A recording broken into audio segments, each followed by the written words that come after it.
I'm sitting here at the end of 2022 as we enter 2023, and my mind goes back to, I wonder how Bill Gates and Paul Allen and Steve Jobs and Steve Wozniak felt back when they were approaching a new year and they knew what was going to happen when the rest of the world didn't seem to know, and what computers were going to do to the world as we moved forward. And I think we're in a similar position relative to the biotech world. I want to, in this video, to give you an overview of what has happened and why it hasn't taken off like I thought it would, and why I believe we're about to see an explosion in biotech, and you need to be in a position with the right companies to make massive amounts of money. Best of Us Investors presents Carrie Griegmeyer.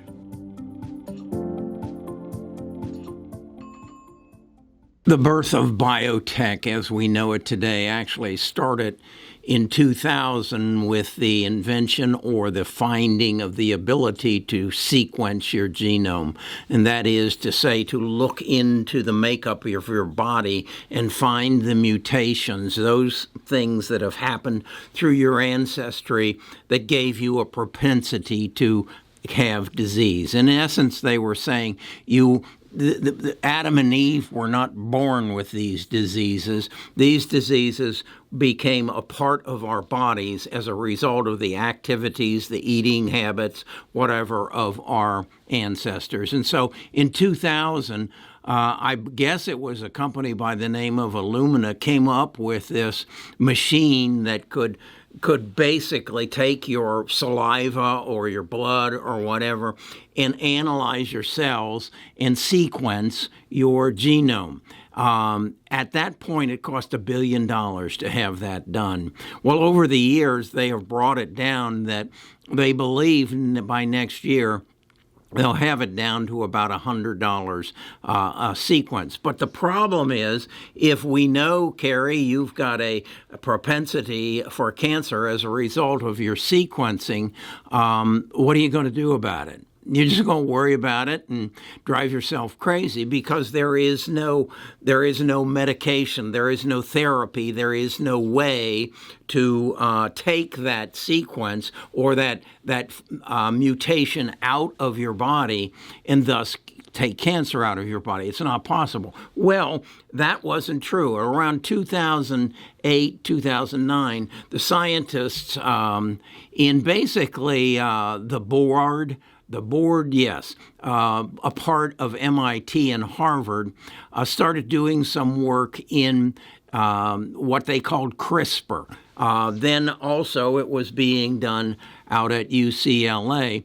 And these lab technicians, these scientists, worked on what they called CRISPR. Now, CRISPR is a part of you and I's body. It's what makes it possible for us to scratch or cut our hand, and then our body comes and fixes that cut. And it's basically when you put an antibody into your body because you have the flu or something of this nature, it's the CRISPR in your body that goes and attacks that virus or whatever in your body and makes it go away. Well, they were chugging right along as we got into the coronavirus, and as a result of this science, we were able to get a vaccine much quicker than we have in the past, and that's why we got the coronavirus vaccine.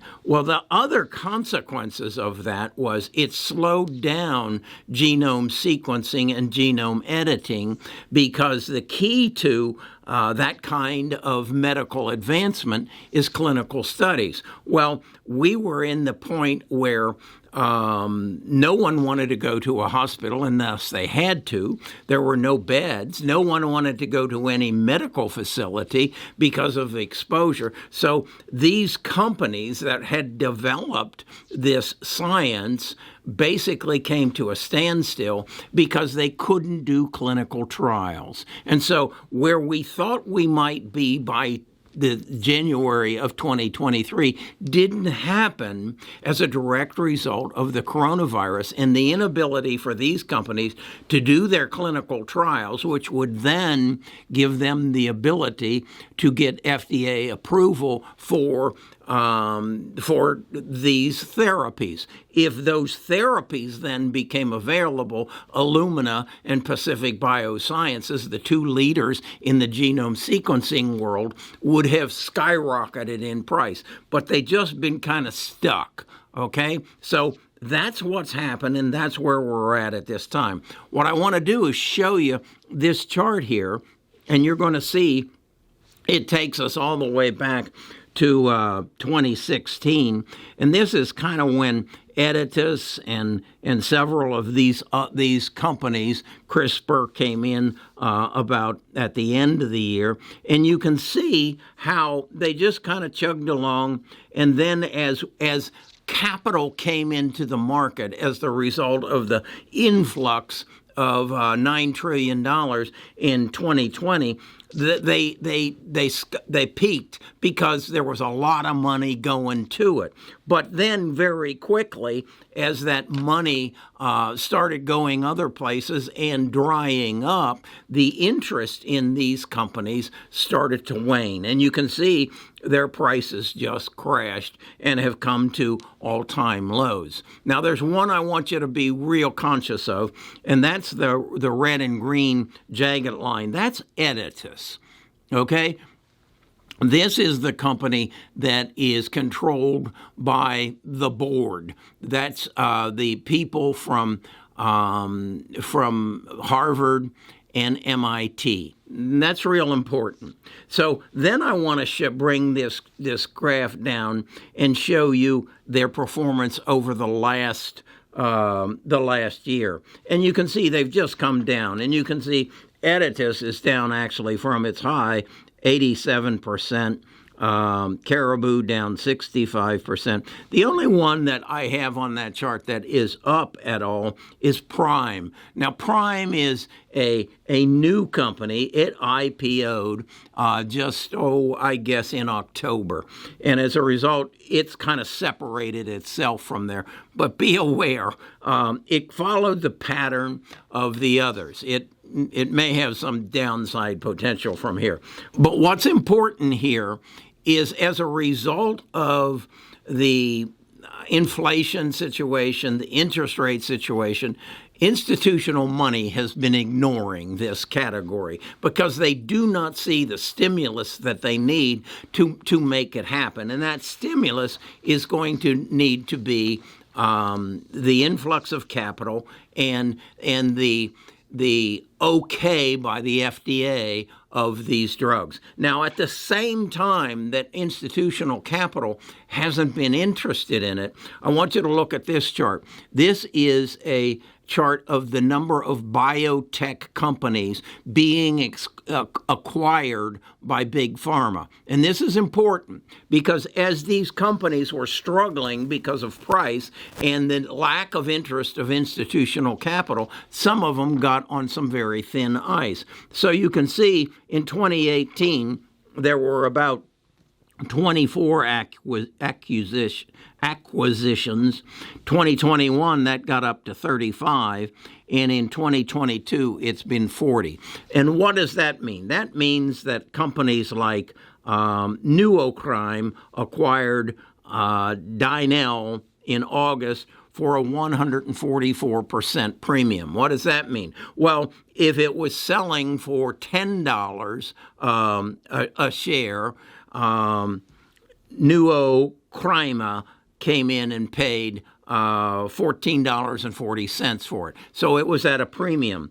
Regeneron in April acquired Checkmate Pharmaceutical, which is a small biotech, at a 335% premium. Okay, you can do the math. Then the real one most recently in October was AstraZeneca acquired Biologic at a 667% premium. So what that's telling us is that these big pharma is recognizing, hey, this is the future, And because they aren't getting their money from institutional and private equity, we can go in and buy it up. Not at what it's selling for, but still, even at 667% premium, they got AstraZeneca got a bargain. Okay, so that kind of brings you up to where we're at. Now, the other thing that's been going on for about 10 years now is a patent feud. And the patent feud was between the Broad Institute of MIT and Harvard and UC Berkeley. This is where the two conclaves of scientists have been working, and they made an effort, both institutions, to put in patent claims for the therapy which uses CRISPR. Now, don't get confused. The therapy is called CRISPR, and then there is a company that is called CRISPR too. It's a Swedish company. So for 10 years, they've been fighting as to say who is the rightful owner of the patent. And it was decided back in March that it was the Broad Institute of MIT and Harvard. That meant that Editas owned the patent. Now, let me take you back to that chart and show you where Editas is relative to the other stocks in this category. Editas is at the bottom. Now, why is that?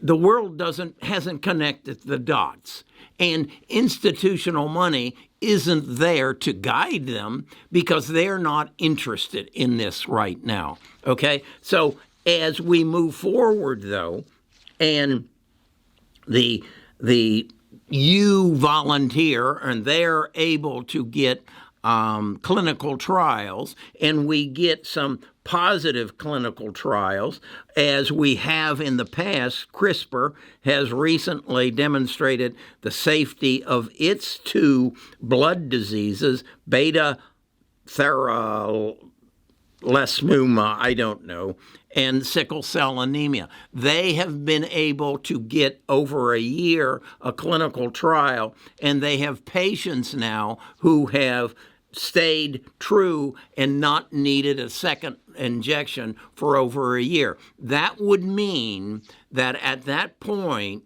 what will happen is doctors will start sequencing for these two blood diseases to give and the FDA will give approval for the vaccination. At that point, Illumina starts to take off. As that time, companies start putting out the drugs. At that time, Editas starts collecting royalties. Okay? That's the process that's going to happen. And what I believe is, as a result of the slowing down the apprehension of people from entering clinical trials, we will see this category explode. And as I said in my thumbnail, this is the category that is going to lead us out of the downturn in the market. This is the category that big institutional money will flood money into and say, we want a part of this, because this is going to change the way we live. And I want to emphasize that. It's going to change our lives as we know it. We will move from medical care to medical cure. And that is to say, you will go to your doctor, he will order a genome sequencing.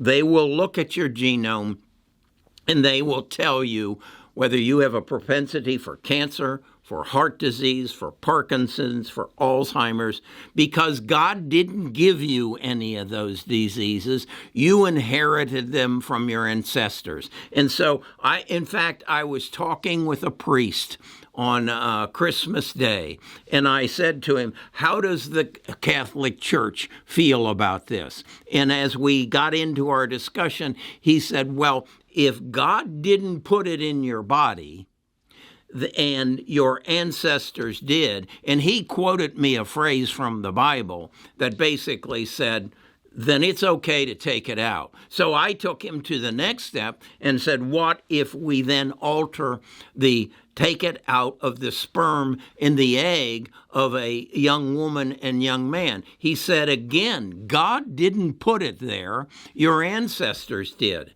And I said, well, okay, what if we, as we're doing that, we start engineering the results of that baby? And I want a 6'2" blonde-haired female with extra body strength and a fantastic volleyball player. He said, that's where God steps in and says no.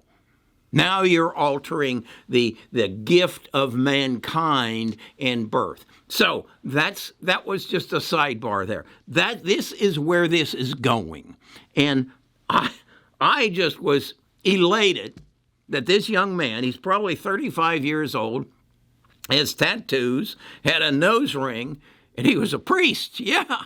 And he was attuned, and he recognized that this is the future. This is a correction of what God gave us and man screwed up, okay? So that's where we're at this. I just want to emphasize again, do your due diligence. Check out my research. You see, if you don't believe like me, that Editus has the royalty rights and this isn't the first time this has happened. Qualcomm has some royalty rights that they just sit back and collect royalties relative to an invention that they created in the early stages of the digital revolution. So this is something that I think you need to be aware of, and you need to get up to speed on what this is going to do and the investment opportunities of a lifetime. It's not only this. It's artificial intelligence, it's genome sequencing, and I haven't heard anybody talking about a quantum computer for the last 8 months. It's much more important than interest rates and inflation. I'll talk to you more about this in the future.